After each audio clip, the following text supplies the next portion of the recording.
안녕하세요. 대이온 멘토 박태욱입니다. 자, 금일은 추석 동안 응축될 상승 모멘텀인 ESMO 유럽 종양 학회 관련돼서 말씀을 좀 드릴까 합니다. ESMO는 미국 임상종양학회 ASCO와 미국 암연구학회 AACR과 함께 전 세계 3대 암학회로 꼽히는데요.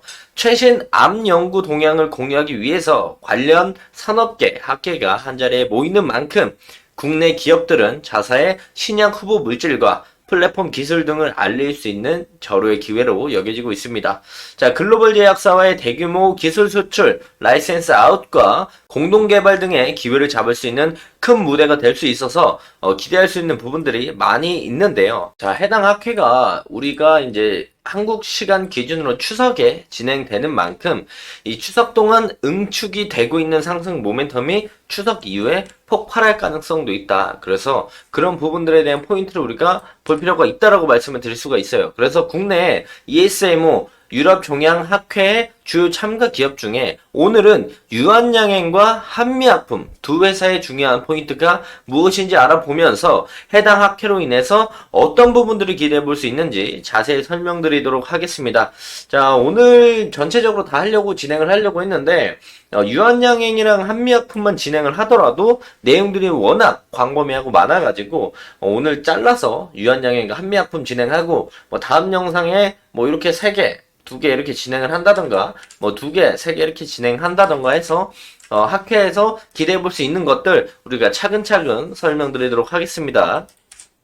자, 첫 번째는 이제 유한양행인데요. 자, 유한양행은 국산 항암 신약 최초로 미국 FDA 허가를 받은 레이저 티닙을 들고 ESM으로 향한다라고 합니다. 자, 유한양행이 제일 최근에 주가가 이제 상승해졌던 모멘텀도 해당 이슈가 아주 강하게 작용을 했는데요. 현재 공개된 포스터에는 상피세포 성장 인자 수용체, 돌연변 이를 지닌 비소세포 폐암 환자를 위한 레이저 티닙 단독 요법 임상 이상, 그리고 레이저 티닙과 아미반 탄압 SC 병용 요법의 주입 관련 반응을 평가한 임상 이상의 연구를 공개한다고 합니다. 그래서 여기서 보면 아비만 탄압은 뭐냐면 그 얀센의 리브리반트의 성분이 아비반 탑압이에요. 그래서 요 얀센과 레이저 티닙, 유한양행에 대한 병용요법에 관련된 내용들의 임상 이상 연구를 이제 발표를 한다고 합니다. 자, 우선 레이저 티닙은 사실 알고 계신 분들은 많이 알고 계실 거예요. 그래도 짧게 말씀을 좀 드리면 레이저 티닙은 이제 유한양행이 개발한 비소세포 폐암의 치료제 신약입니다. 제품명은 렉나자로 유통이 되고 있고요. 폐암 환자의 85%가 비소세포 폐암이라는 점을 우리가 봤을 때 해당 신약이 추후에 엄청난 파이프라인이 될 가능성을 우리가 기대해 볼 수가 있겠고, 또한 이제 오스코텍에서 유한양행의 레이저 티닙의 기술을 이전을 했고, 유한양행이 얀센 바이오테크의 기술 수출을 하면서 레이저 티닙은 지난달 미국 FDA 허가를 받으면서 마일스톤을 달성을 했다. 그래서 금일 유한양행 관련된 다른 바이오 멘토님이 올리신 내용들을 보면 마일스톤 내용을 좀 자세히 보실 수가 있어요. 그래서 FDA는 얀센의 항체 신약 아비만 탄압과의 병용요법으로 레이저 티닙을 승인을 했다. 그래서 국산 항암제가 FDA를 허가를 받은 것은 이번이 처음이다. 이 부분이 매우 강조가 되면서 유한양행의 주가가 긍정적인 모습들을 보여줬습니다. 자, 유한양행이 이번 ESMO에 발표하는 거는 정리를 해서 말씀드리면 레이저 티닙 단독 요법 임상 이상, 그리고 레이저 티닙과 얀센의 아비반 탐압 SC 병용요법 임상 이상 연구를 발표합니다. 그래서 얀센이 리브리반트의 성분인 아비반 탐압, 그래서 유한양행 신약과 얀센 신약의 병용요법에 대해서 발표를 한다. 이렇게 보시면 좋을 것 같고요. 우리가 또 중요하게 봐야 할 건 바로 유한양행의 레이저 티닙 파트너사인 존슨앤존슨이 업데이트한 연구 데이터 두 건에 대해서 구두 발표가 예정이 되어 있습니다. 기본적으로 이제 존슨앤존슨의 자회사가 얀센이죠. 그래서 존슨앤존슨에서 해당 데이터건을 발표를 하는데 내용들을 보면은 렉나자 리브리반트 병용요법 세계 폐암학회에서 발표를 하고, 같은 내용으로 인해서 연매출 50억 달러를 존슨앤존슨이 자신한다라는 기사들이 나오고 있습니다. 자, 여기서 우리가 주목해 봐야 될 거는 이 마리포사2 연구인데요.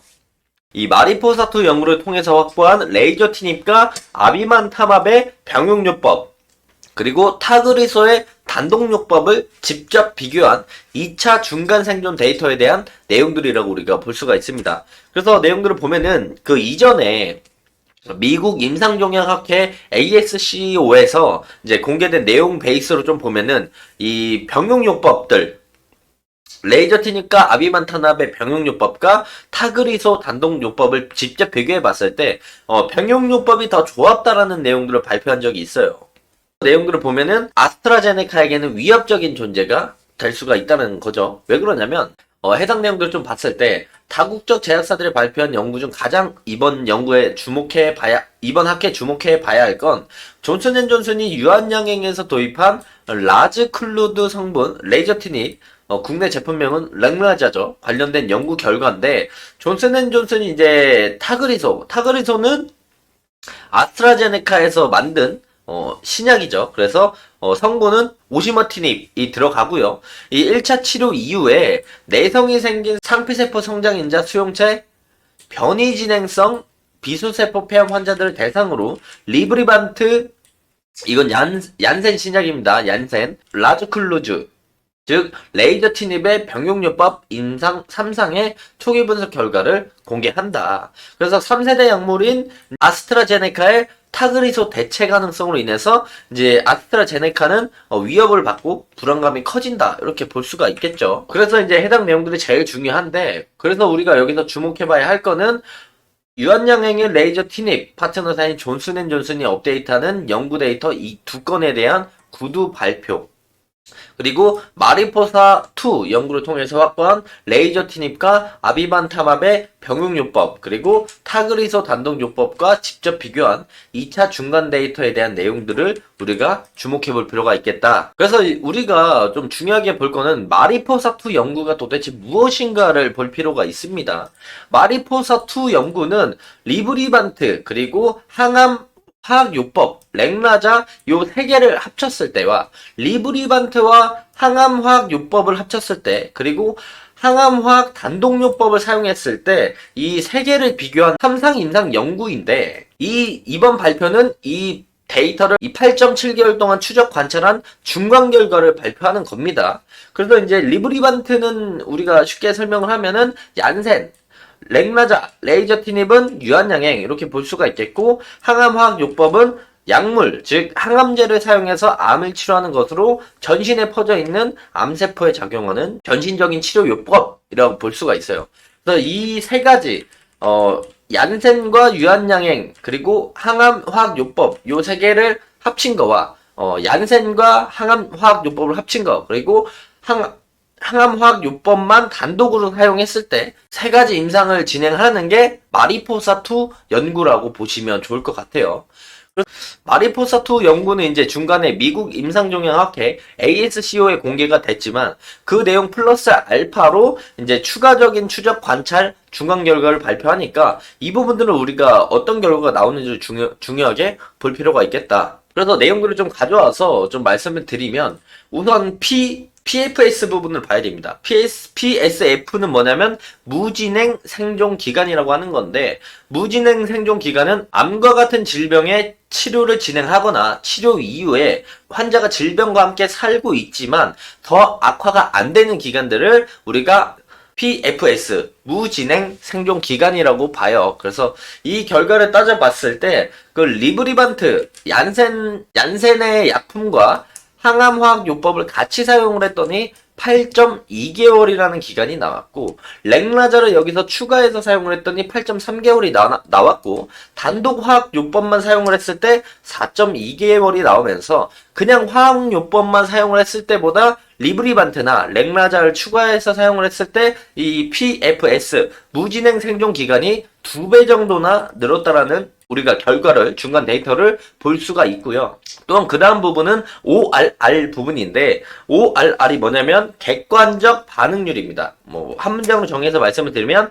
사전에 이제 정의된 최소한의 기간 동안 사전에 정의해둔 양 이상의 종양 감소를 보인 환자의 비율을 볼 수가 있는데, 그러니까 쉽게 설명해서 해당 약물 요법을 진행을 했을 때 어느 기간 동안 어느 정도 이상의 종양이 감소가 보인 확률의 비율이 높은 객관적 반응률을 계산하는 겁니다. 그래서 리브리반트, 얀센과 항암화학요법을 같이 썼을 때 64%, 그리고 렉나자를 추가했더니 63%, 단독화학요법을 썼을 때 36%로 그냥 화합요법을 사용했을 때보다 훨씬 더 객관적 반응률 ORR이 높은 부분들을 우리가 확인해 볼 수가 있고요.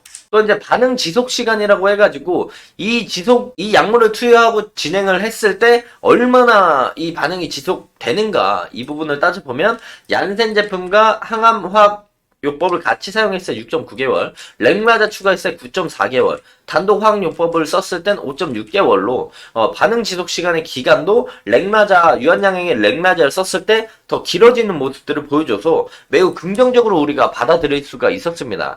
그런데 여기서는 이제 렉마자 추가 병용요법을 사용했을 때 또 단점, 리스크도 있겠죠. 그걸 따져본다면 3등급 이상의 혈액학적 이상 반응이 나와서 혈액학적인 독성이 발생을 한다는 거예요.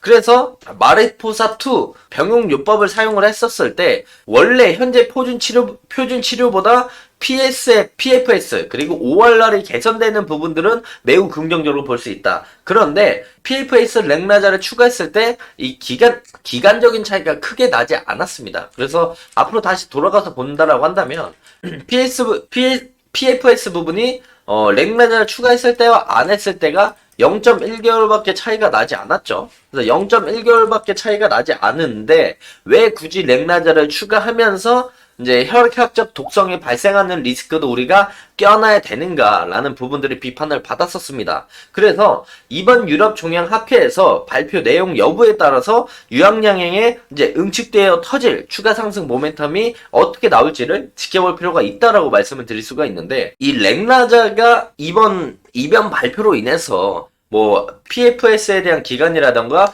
ORR에 대한 부분들이 더 커지는 모습들을 보여주게 된다라면, 그리고 혈액학적 독성이 줄어드는 모습들을 보여준다라면 유한양행은 추석 이후에 강한 상승의 모멘텀이 나올 가능성이 높다라는 부분으로 우리가 체크해봐야 되고, 그래서 추석 기간 동안 우리가 체크해봐야 될 거는 렉나자를 마리포사트 병용요법으로 진행을 했을 때 어떤 결과가 나왔는지를 우리가 주목해 볼 필요가 있다라고 말씀을 드릴 수가 있겠고, 자, 두 번째로 넘어가서는 한미약품을 우리가 볼 필요가 있습니다. 자, 한미약품은 EZH1, EZH2, 이중 저해제인 HM97662의 임상 전략에 대해서 발표를 하는데, 어렵죠? 요 내용들 뒤쪽에서 간단하게 설명드릴 겁니다. 임상 일상 설계 배경과 비임상 연구 결과에 대한 발표를 할 예정이다. HM97662는 악성 림프종과 같은 혈액암은 물론 다양한 고형암을 유발하는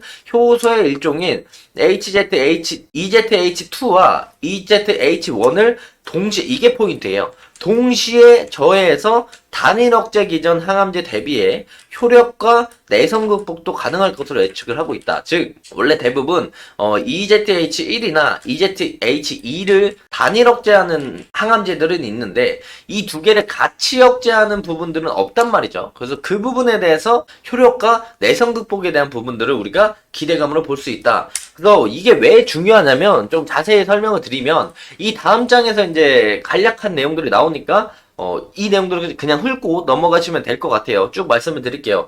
자, 후성학적 유전자 EZH2는 현재 치료제가 없거나 기존 항암요법으로 치료가 어려운 다수의 재발 혹은 불응성 암종에서 돌연변이 또는 과발현되어 있는 바람의 유전자다라고 볼 수가 있겠고, EZH2를 선택적으로 저해를 시키면 EZH1이 상부적으로 활성화가 돼서 내성이 생긴다. 그래서 EZH2 그리고 EZH1을 동시에 억제하는 저해제가 필요하다. 근데 그 억제제가 뭐다? 한미약품에서 개발하는 HM97662가 전임상연구를 통해가지고 EZH2 억제와 EZH1에 대한 억제 능력도 우수하게 이중 억제제로 강력한 항암 효과를 입증했다는 거죠. 근데 이걸 어디서 깐다?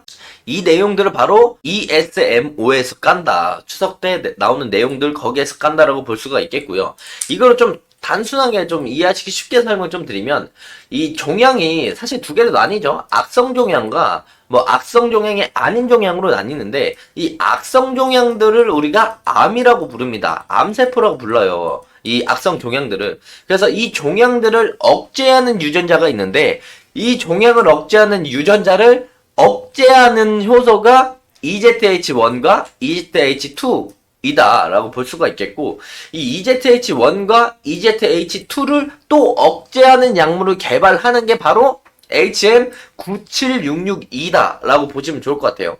그래서 이제 EZH2를 억제를 하면 원래 EZH1이 활성화가 되면서 이 약물에 대한 내성들이 생기기 마련인데, 그래서 EZH1과 2를 이중으로 둘 다 억제를 해서 강력한 함항 효과를 전임상에서 입증한 게 한미약품의 HM97662다 라고 볼 수가 있겠고, 한미약품 제외하고 이 이중 억제에 대한 개발을 진행하고 있는 진행사항은 딴 데서 확인해 볼 수가 없다라는 거죠. 그래서 종양을 억제하는 유전자를 억제하는 효소를 또 억제하는 걸 만드는 게 한미약품이다.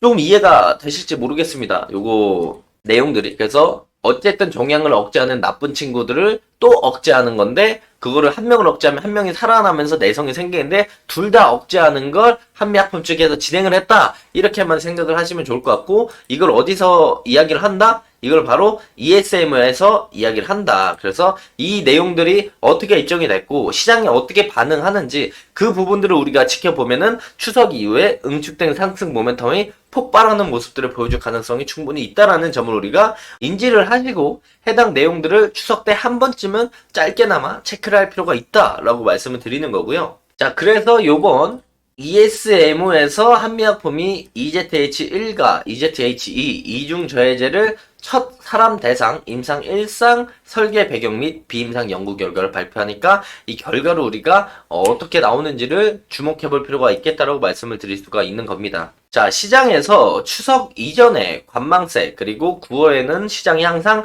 부정적이었다, 긍정적이지 않았다라는 이야기들이 많이 나오고 있는 가운데, 추석 기간 동안 진행되는 유럽 종양 학회는 매우 중요하며, 해당 추석 기간 동안 결과 발표에 긍정인지 부정인지에 따라서 응축된 상승 모멘텀이 추석 이후에 9일에 폭발할 수 있는지 우리가 체크해야 할 숙제라고 생각을 합니다. 자, 다음 영상에서는 ESMO 참가 기업의 다른 회사들의 중요한 포인트들을 또 말씀드릴 예정이니까 다음 영상 기대해 주시면 좋을 것 같습니다. 자, 금일도 영상 끝까지 시청해 주셔서 감사합니다.